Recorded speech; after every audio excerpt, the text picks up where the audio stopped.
Want to change the email address associated with your Snapchat account, but not sure how? We're here to help.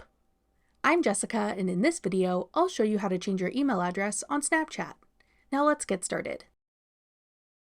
To change your email address on Snapchat, open the Snapchat app and tap your profile icon in the top left corner.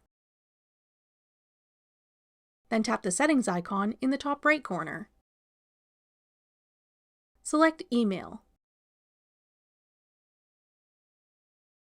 Delete your current email address associated with your Snapchat account and type in the new email you want to use instead. Then tap Continue.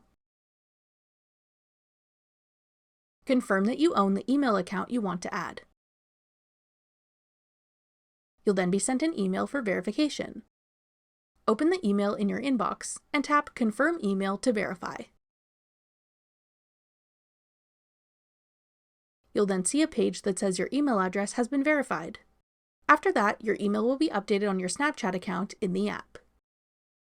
That's all it takes to change your email address on Snapchat. Want to change your Snapchat username? Check out this tutorial next. Click the video on your screen now to watch. Thanks for watching. If you found this video helpful, we'd love it if you'd hit the like button below and subscribe to our channel. We put out great new tech tutorials like this one every day.